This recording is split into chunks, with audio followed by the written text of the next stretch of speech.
আসসালামু আলাইকুম রহমাতুল্লাহি ওয়া বারাকাতুহু। সুপ্রিয় সম্মানিত দর্শক শ্রোতা, আশা করি মহান রব্বুল আলামিনের দয়ায় আপনারা সকলেই ভালো আছেন। সুপ্রিয় সম্মানিত দর্শক শ্রোতা, আজকে হযরত ওমর রাদিয়াল্লাহু তাআলা আনহু থেকে একটি ঘটনা বর্ণনা করব। ঘটনার শিরোনাম হচ্ছে খলিফা ও একজন সাধারণ মুসলমান সমান। প্রিয় দর্শক এবং শ্রোতাবৃন্দ, আপনাদের কাছে অনুরোধ থাকবে ঘটনাটি শেষ পর্যন্ত শোনার।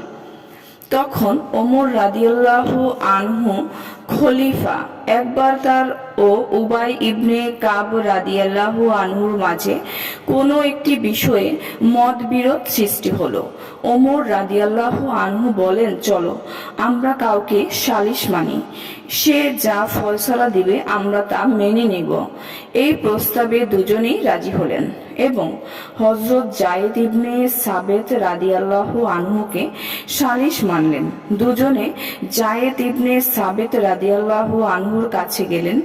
ওমর রাদিয়াল্লাহু আনহু তাকে বললেন, আমাদের দুজনের মাঝে একটি বিষয়ে বিরোধ তৈরি হয়েছে, আপনি আমাদের মাঝে সেটির ফয়সালা করে দিন। ওমর রাদিয়াল্লাহু আনহুকে দেখে যায়েদ ইবনে সাবেত নিজের বিছানা প্রশস্ত করে দিয়ে বললেন, আমিরুল মুমিনিন, আপনি এখানে বসুন। এটা দেখে ওমর রাদিয়াল্লাহু আনহু খুব রেগে গেলেন।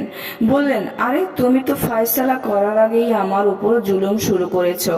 আমি এখানে আমিরুল মুমিনিন হয়ে আসিনি, একজন বাদী হয়ে এসেছি, সুতরাং আমি আমার বিবাদীর সঙ্গেই বসবো। এরপর হযরত ওমর রাদিয়াল্লাহু আনহু ও উবাই ইবনে কাব রাদিয়াল্লাহু আনহু হযরত যায়েদ ইবনে সাবেত রাদিয়াল্লাহু আনহুর সামনে বসলেন।